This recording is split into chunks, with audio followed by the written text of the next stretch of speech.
Well, here is our Washington project. The gentleman I got this from had everything painted gold, and if you turn it upside down, you can see evidence of the blue.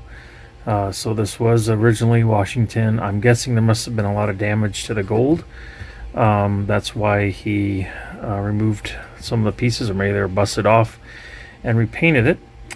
I had some special paint mix that was for royal blue that I thought, when I looked at pictures I had of a Washington and looked at royal blues I thought, boy, that color looks really close.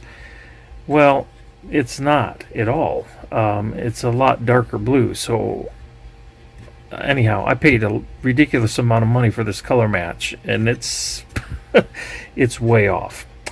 So then I went and I bought some blue, again working from a picture that I thought, hey, this looks really close. And the picture that I was using was of the tender, which happens to be the original paint. And well, again, not close at all.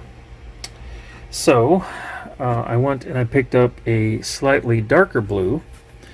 Now, according to what I can tell without painting, it looks really close. But then I thought, hey, I thought that was really close. Well, I guess depending which way the light hits it, it is or it isn't.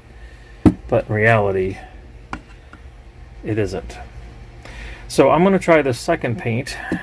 And then the other thing I realized is this should have all stayed gold. So then I also had to get more gold paint.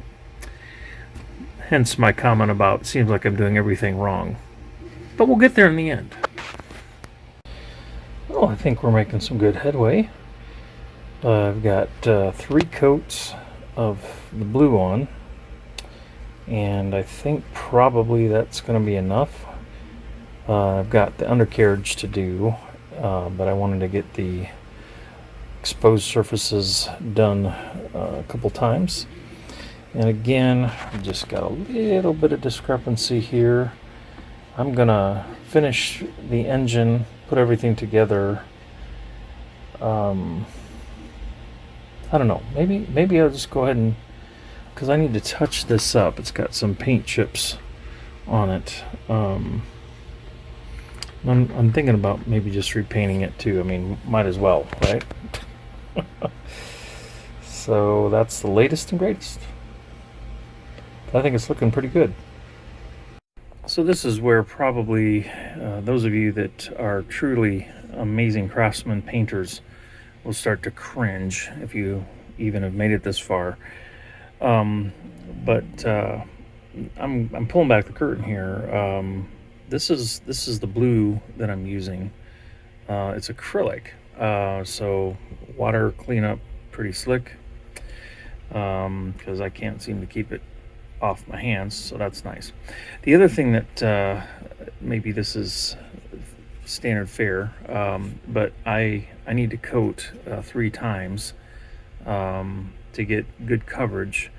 And so underneath here, I've had 1 coat so far. So I just used my heat gun to expedite the drying, which again, really nice thing about this acrylic, I'm painting inside. I don't have to worry about caustic fumes or whatever fumes, and it dries really quick, and so it actually goes very, very quickly to add additional layers. Now, the one thing that I decided I need to try something with, because I'm already experimenting here, is the blue is drying, and it's kind of a flat color. Doesn't have much gloss, and I'd like it to be a little bit more shiny.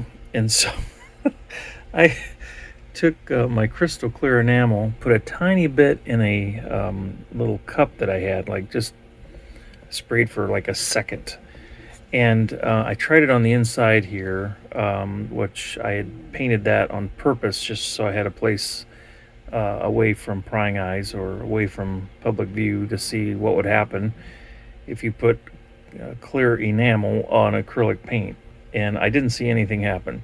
So then I got really brave or really dumb, I don't know which it is, and I put a tiny bit on the corner here. And let's see, the stuff I used is a gloss, and you can see, it's very light. It didn't eat the paint, didn't cause crackling or anything. So what is this? Go away.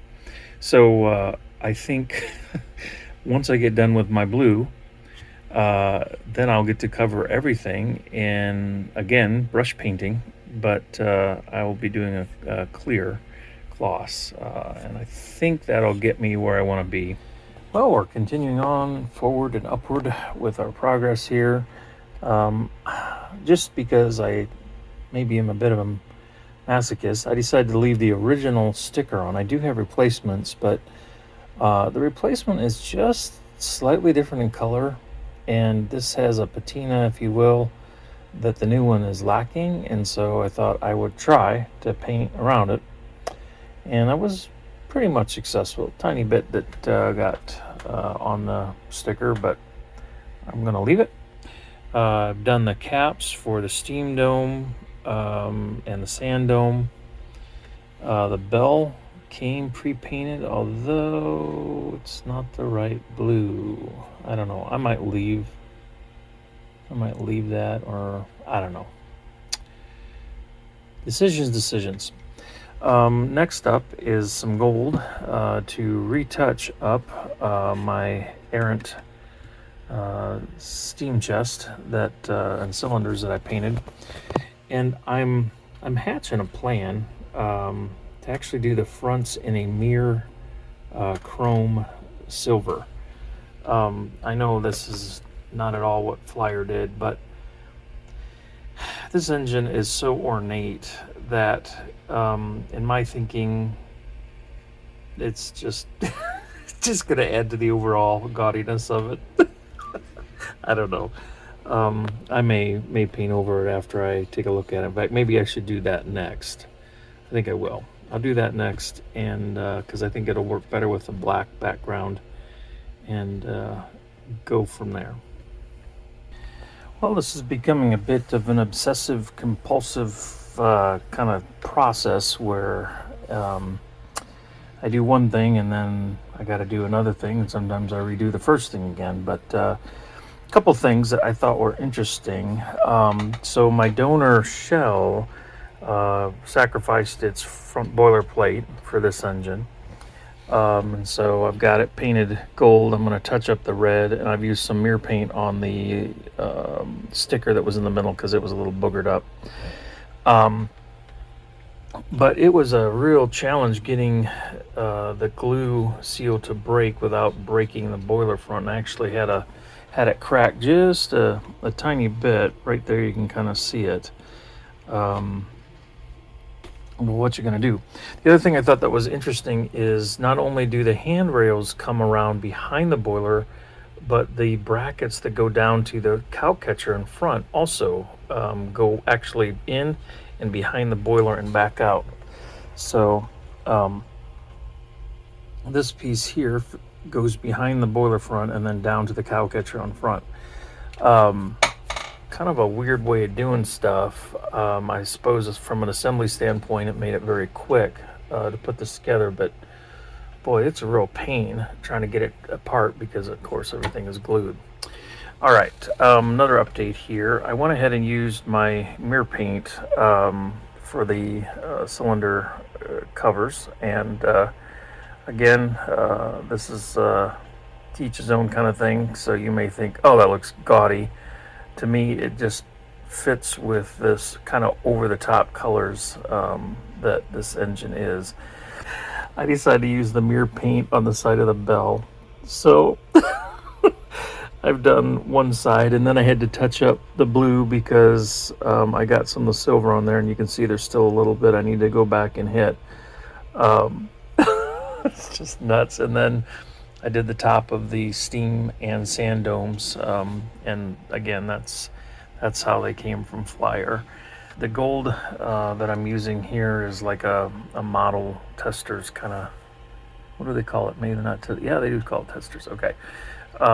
So this is the gold I'm using. So I took these items outside and put a fairly thin coat of clear coat on there, and it seemed to really help the kind of the matte color that I was seeing with the blue. Anyhow, I just kind of put things on there loosely. Obviously, there's still more to do, but I think it's coming along okay.